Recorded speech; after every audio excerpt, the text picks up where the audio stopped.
Welcome, everybody. I'm delighted you could be here.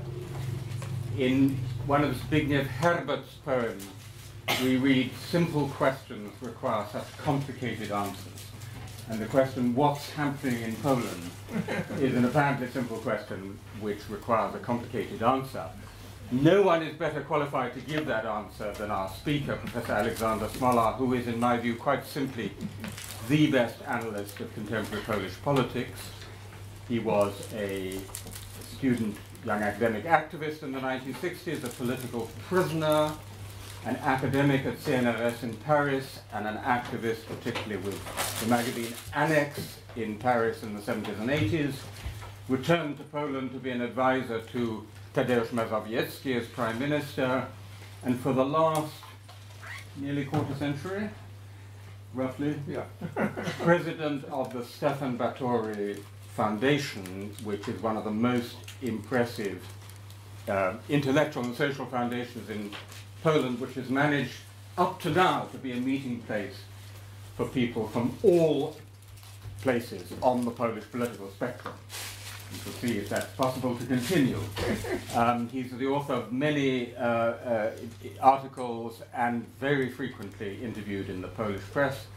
So please join me in welcoming Aleksander Smolar.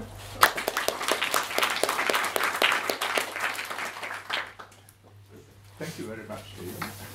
It was excessive, but this is the logic of the exercise.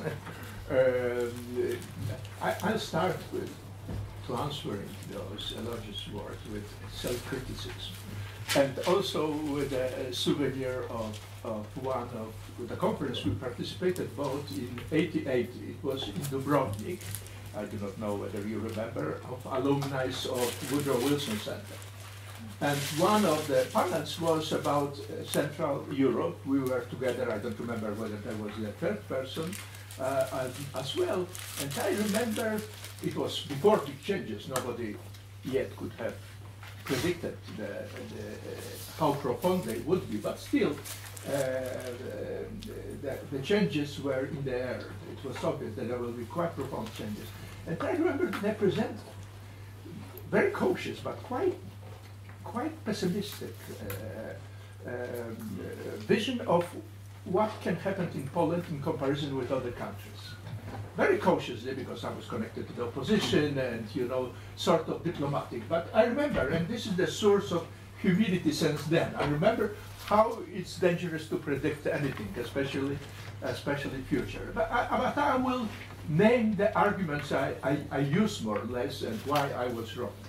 The arguments I used, of course, it was most of all about economic and social changes. About political changes, it was very difficult to talk at the time. First, this is quite simplistic, let's say, social and economic analysis. First, social changes after the war in Poland. Practically elimination of the middle class with the killing of Jews, expelling or escaping of Germans. Even so-called working class was diminished very much as a consequence of the war. It was peasant society, with the peasantry, very sort of traditionalist type of peasantry. It was, let's say, social factor. Certainly, from this point of view, Poland was much more difficult country for sort of capitalist type of reform than Czechs, Hungarians, especially, even Slovaks. Cultural factor. This is very conservative church and quite anti-capitalistic, anti-market type church, quite conservative till today, but it was very conservative church, which played a very important role in preserving certain islands of independence during communist time, but socially, intellectually, culturally, it was very, very conservative institution. Then Solidarity, the powerful movement of 1981, but still which survived and played at least symbolically very important role, it was trade union. It's very difficult to imagine capitalist type of transformation with trade union as a central piece in the institutional setup. Actually, there was a very interesting interview done with Jarosław Kaczyński, very well-known Polish journalist Teresa Torańska, where he said, if not communists, anyway, it would be necessary to destroy Solidarity, because this is an obstacle to any possible modernization of Poland. Afterwards, he pretended that he didn't say it, but he was absolutely integral, great journalist. He said, quite often he says more than in his own interest he should say, but it is quite interesting.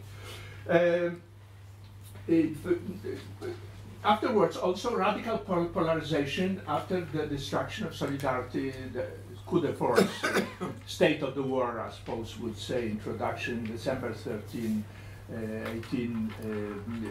1981. In such a polarized society, it's extremely difficult to change anything. And actually, Jaruzelski tried to introduce reform, and he didn't succeed at all. He tried to play a role of Pinochet. There was a lot of liberals who hoped that he would play such a role.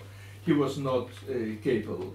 And the last not least, very low level of mutual trust till today in Poland. This is quite surprising case with such a great movement as Solidarity, but public opinions, comparative European polls indicate that the level of mutual trust in Poland is very low indeed. So those were arguments which are used implicitly or explicitly to explain why in the case of Poland it would be very difficult. Also, big country, much bigger than others, and the size plays a role. Why I was wrong? I thought several times why I think the arguments were quite good actually. Why I was wrong?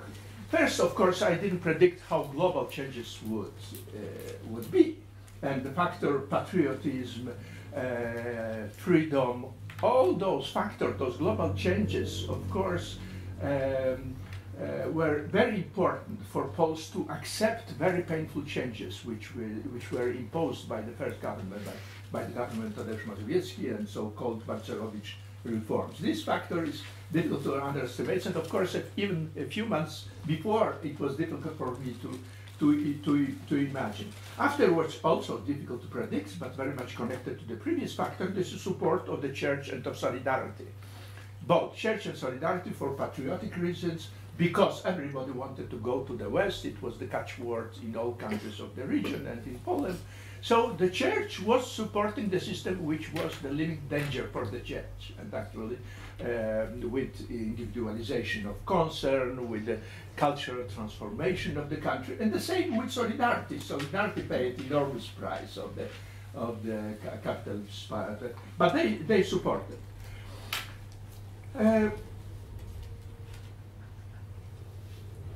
And why I'm talking about this history? Because maybe I was right, but after 25 years, because there's a lot of people now who thinks that maybe it was just a chapter, which was sort of a miracle in Polish history, and that we are back on the certain line of development, which is more traditional Polish history. And there's quite many among intellectuals such a position, and even openly voiced. Actually, this is not my position. This time I'm more cautious and I'm more optimistic, maybe because of previous experience. But this is quite widespread, that what is happening with Kaczyński government, with the elements. This is not the normal change of power. This is government with elements which are reactionary, not just the rightists. You will find certain elements of ideology that you should look in the history of Salazar, Dollfuss, Franco, and I would dare even mention Pétain, although of course I don't think about the collaboration dimension, but just as a social project, as a sort of Christian Catholic utopia. Of course, the situation is very different, and I don't think that democracy can be destroyed in Poland. It can be corrupted, it can be limited. There is a danger for democracy, but in that sense, the comparison I mentioned is limited. But the atmosphere and the type of ideology which is presented by the people connected very much to the power, and quite often by the people representing the power itself and some of leading intellectuals of the right. This is surprising what type of utopia they are ready to present. Also in criticizing in violent way, for example, the European Union. This is quite widespread, but the type of critique is very interesting, and this is something extremely anachronistic that it will be difficult to find. Why this pessimism among certain? Because there was a dramatic shock. Nobody expected. I mean, after especially lost the presidential election by Komorowski, I'm not entering into details, but nobody expected. A little bit more than 1 year ago, the liberal, conservative, decent, moderate person he lost, and nobody expected it. Actually, Kaczynski didn't expect it. Nobody expected it. And afterwards, there was a sort of l'effet d'entraînement, the consequence of the process which started with the presidential election. Also, but still, it was a country where more than 80% of people are happy. Public opinion polls indicate Poles are happy. And this is even in spite of a lot of rhetorics about angry young people. The young people are more happy than the older. So even this is, you know, is not true. 75% of people are happy with what they are doing.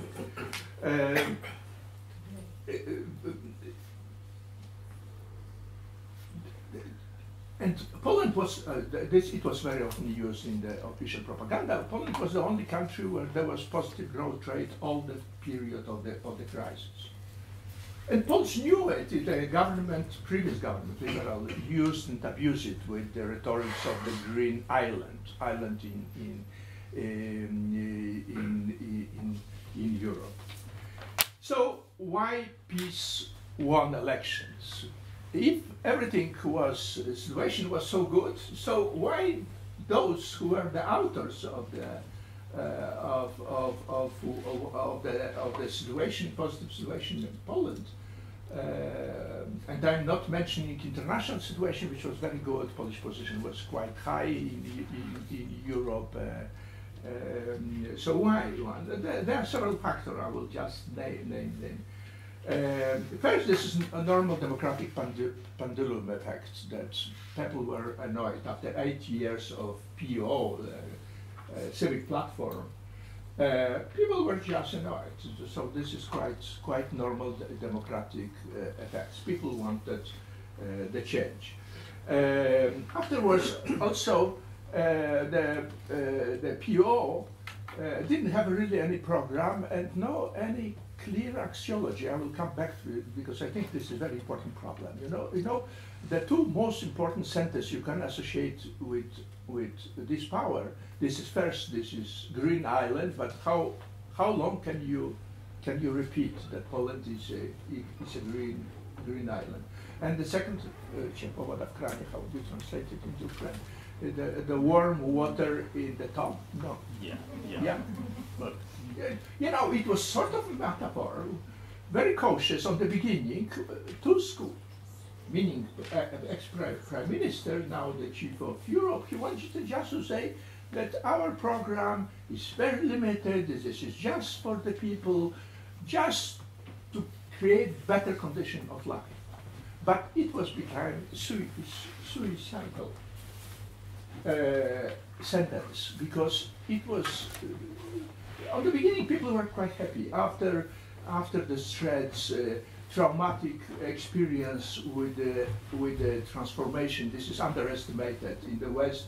You know, it was more traumatic than great crisis in the 30s for the big part of the population, with the unemployment more than 20%, with the social degradation of all social group. You know, this is and in Poland also. I mean, intelligentsia cannot care less. There's no analysis, and I think it was major major traumatic event for the big part of the country. So after transition, after 2 years of peace already, quite scary for a big part of the population. This is why they lost after 2 years.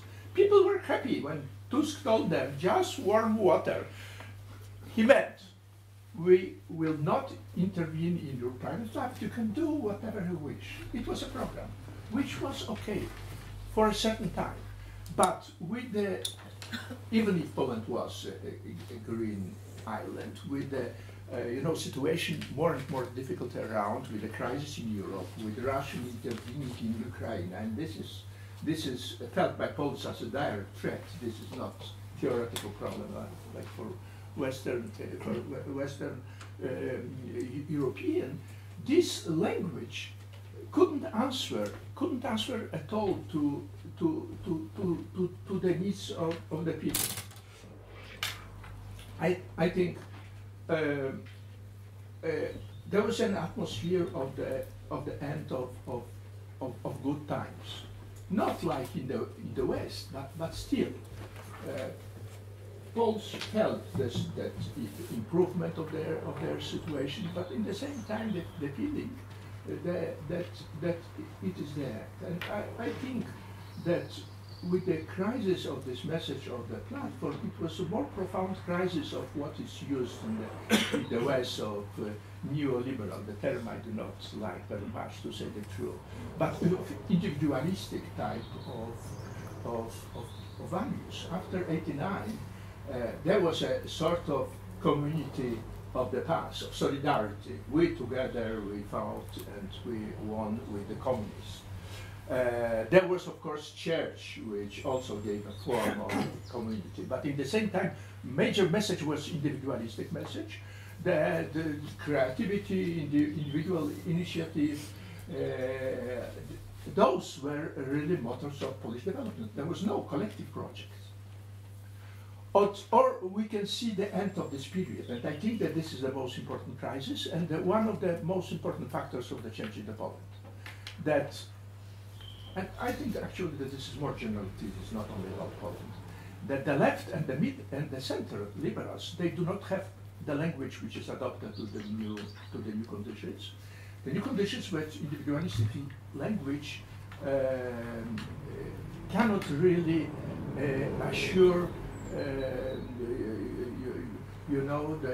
the direction, indicate the direction, give a sense to existence, individual and especially collective existence. Or the only right disposed and traditional disposed of this language. It was the language of the nation and the language of their religion.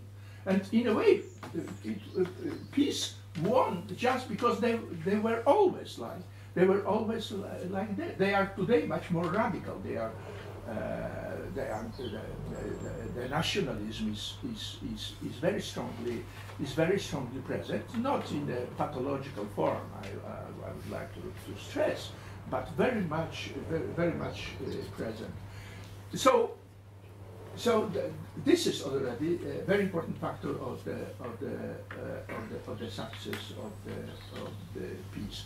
Very quickly, there are other factors which probably many of you who are interested, who knows something about Poland, who knows probably that, for example, they cheated with their citizens. I mean, Kaczynski for a year hiding himself. He knew that he is very unpopular. Actually, he's honest man. He said it cynically recently. He said it. I knew that we wouldn't win with me at helm. And this is why he explained he was not candidate for presidency or for prime minister. He hid himself. They found two persons. One person totally unknown, Mr. Duda, who became the president of the republic. Who knows quite well Polish politics, and I knew very well ex-president Lech Kaczyński. Duda was his advisor, but I knew the name. Or he won election with somebody who was very well known, with Komorowski, who just 3 months before election had more than 80% of popularity indication, and he lost election. So it was a big success, and he found Mrs. Szydło as a prime minister. Both persons are characterized by the fact that their language is very moderate, there's no extremism which is characteristic for leaders, the real leaders, radicalism, let's say, to use more modern words, radicalism, which is characterized by Kaczynski himself and the people who play a really important role in this party and in this regime today in Poland. I will not mention their names, it's without importance. Kaczynski is important. So it played a role also in sterilizing all campaign of platform, because with this axiological void, the only arguments civic platform disposed of was the fear of peace and of Kaczynski. But this fear didn't work anymore. First, because for 10 years they were out of power and there was new generation who didn't know and they couldn't care less. And also because it was not credible, because the language used by the official representative of peace did not correspond at all to those apocalyptic pictures presented by the people of PO. They were talking most of all, actually, like most populist movements in Europe today. They were not only nationalists, they were not talking only about Catholic Church. They also presented the social value as an important element of their program, social program. With self-destruction of the left, I'm not entering into details, they kidnapped big part of the leftist program. And it was presented as a so-called of good change. It was the key words used, meaning nothing. Good change. We will assure good change. They are using till today. But their language, they were talking about different social concessions for families, for older people, for different categories of people. And of course it was very popular. So it was extremely important factor. It's very interesting also that Kaczynski finally intervened just before election twice. And it was in very particular case when, with his intelligence, he understood that he can enlarge his constituency. It was about migrants. This was about migrants. He scared Poland with migrants who are not there. There's no one migrant yet in Poland, except that, you know, but he scared Poland. And twice he was talking, and he was talking only about that, you know. So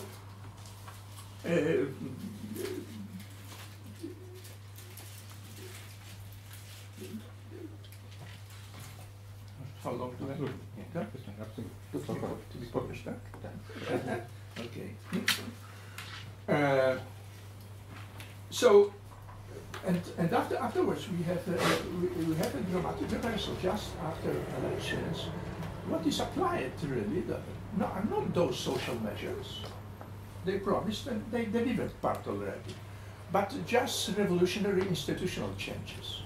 Institutional changes which resemble very much to what they started to do 10 years earlier and what Orban is doing in Hungary.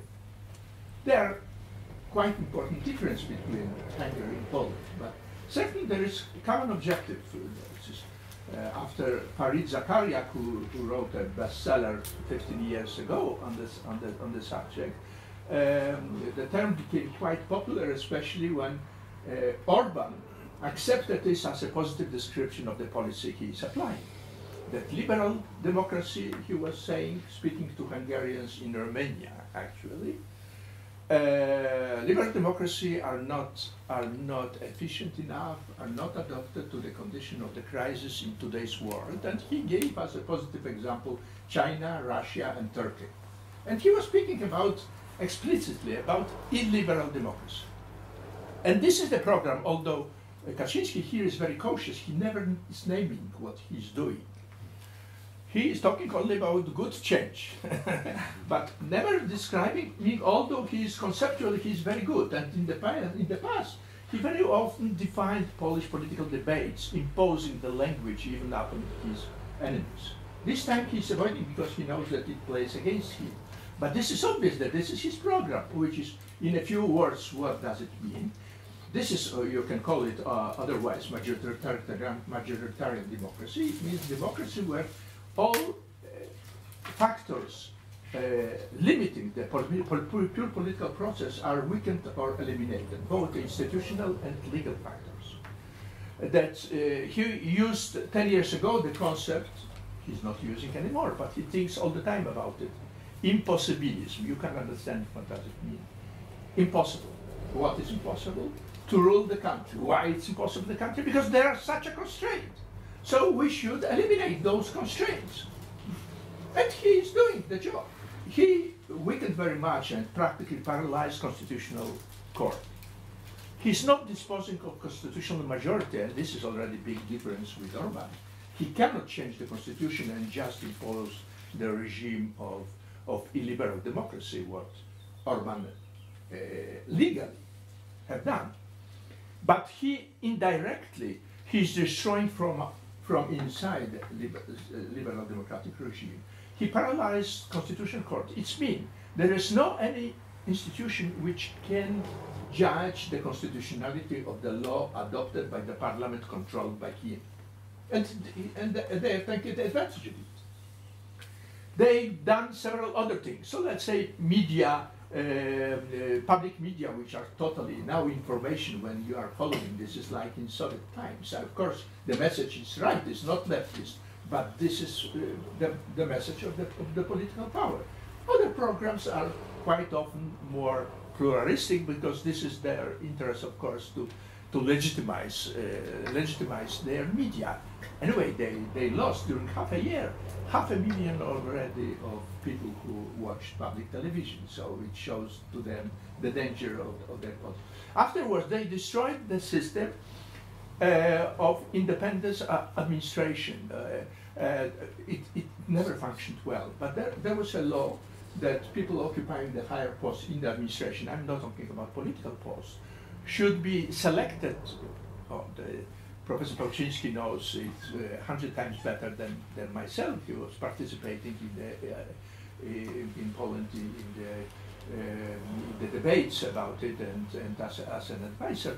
That people selected first cannot be politically involved, cannot be party members, for example, minimum. Afterwards, they must be competent. They at least a few years they should exercise the responsibilities, high responsibilities. And the second, there must be competition for the post. They eliminated all those conditions. So they, from one day to another, they can good camera, then they can name good camera without any competence and without any experience. And they are doing that. For example, quite recent, this is anecdotic example, but it shows where we are going. There is so-called Institute of National Memory. It was debated a lot because the major objective was, in a way, decommunization of Poland and lustration, so fighting with, let's say, communist parts, but not only. For example, they played a very important role also in investigating on the beginning the problems of some crimes committed by Poles during the war, as far as Jews are concerned. But now they are changing the law about the council, which should play a role of the scientific council. Now you don't need even to finish to have even secondary education to be member of the board of something which is called Institute of National Memory, even not secondary education. It's done just for one person. It's Wyszkowski, so-called. This is the man who was quite active and important during underground, who is extremist, even not radical. They want him, quite obviously they want him to have him in the council. But you know, symbolically, even not in the institution where you have all the most important archives concerning communist Poland, not only communist Poland, but you have hundreds of research fellows working. You have in the council somebody who didn't complete his secondary education. I can give you several other examples. They cannot care less. What is important? This is political devotion. This is political control. This is the same in the public enterprises, and so on. So this is more or less the system they are trying to construct. Kaczynski was speaking 40 days ago about new constitution. They have no majority, but they are preparing themselves. Maybe they will try to corrupt and to break down the existing parties. I don't know. Or maybe they will wait for the next term. But still, this is quite obvious, and we knew the previous. It was very far away, those projects of the constitution, from the standards of modern Western constitutionalism, let's say. You know, I can give many other also about the persecution office, which were made independent from the politics a few years ago, and this is totally dependent upon the political decision back, with the right of the chief persecutor to law of regard, to control even very particular cases from all offices of persecutor in all Poland. So he can control everything which is happening on this level, and of course politically motivated. He's a political person and one of the radicals of his path. I will add only one more chapter. What is very important, this is let's say hard power, and they are controlling by their people. Actually, controlled by the people is more important for them than institution building. This is very interesting, and this is criticized even by the people. Some people connected to them. They are not institution builders. For them, what is important just to control. This is like Lenin's logic. Although I do not want to say that he resembles otherwise. That's where our good cameras. The institution is controlled by us, but what they can do with the institution, this is very different question. But besides this hard power, besides this personal control of the institution, there's third domain very important, which is we can call it soft power. But this is the problem of education, culture, media. I mentioned already. And here they're extremely active, trying to impose the program which is ideologically motivated, ideologically controlled, which is very important for them. This is so-called translation from German, politica historyczna. This is the politics of history, or whatever translation would be correct, meaning that presentation of history should be ours and not theirs, meaning our enemies. Ours. We should present our, and what should be the vision of Polish history about heroic, noble Polish history. Poland was always on the side of the good and was quite often the victim of evil forces, internal and external. They introduced language which is very dangerous, of treason, and very much used to the person who are denouncing Poland, in Brussels or in Oxford or in elsewhere, presenting incorrect, wrong, slanderous vision of the Polish politics.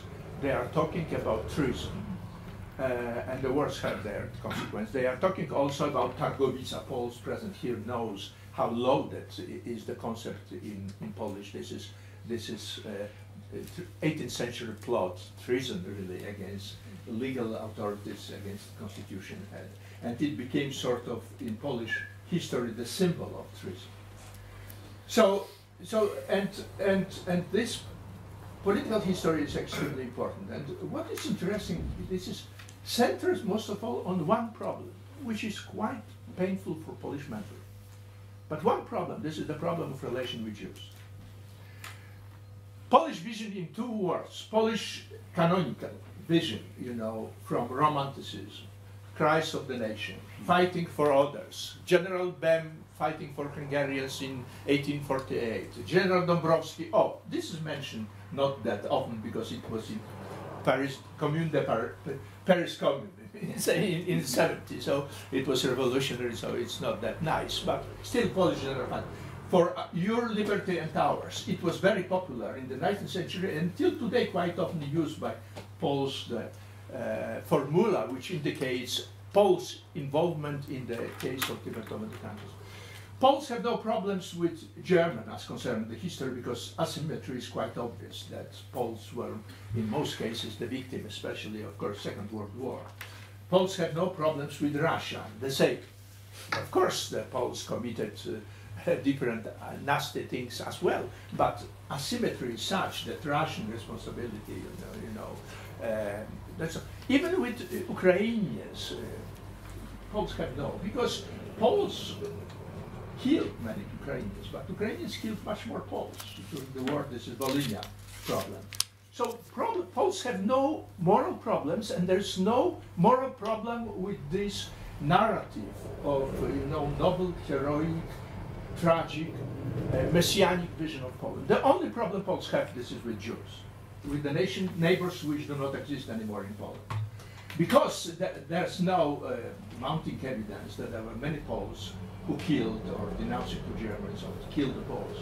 Poland didn't collaborate with Germany in the sense of organized collaboration. There was no Polish institution collaborating with Germany. But individual cases, of exploitation of tragic situation of Jews, of denouncing them, of killing them, it was unfortunately quite often, we can say that still it was the margin of what the Germans killed. That's true.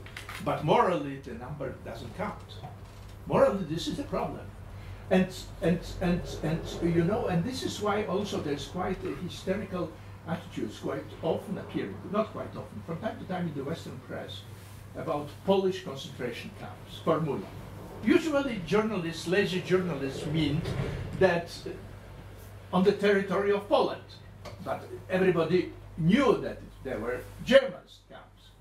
But in Poland, it provokes very nervous reaction and organized action, even special committee are formed. Polish diplomacy has an obligation to react. I wonder how big part of their time is devoted to looking for such a case. But this is of course, formally, this activity, internal and external politics of the history, of course, is larger. But this is the center, because it touches really the idea, the self-perception of Poles. And we are very far, not only Poles, all people in the region. We are very far from democratic, let's say, ambiguity, that that past of each nation is a very complex one, that there are beautiful pages and beautiful people, and they are very unpleasant pages, and that they are criminals. Dealing with ambiguity, this is one of the foundations of democratic culture.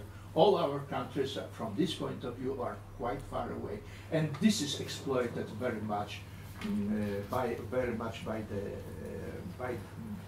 peace. They use even the formula pedagogy of shame, pretending that the previous authorities were applying pedagogy of shame, shaming Poles. When Poles are proud, dignified nation, So I will finish with those remarks. Too long already. Thank you very much for your attention. Thank you very much.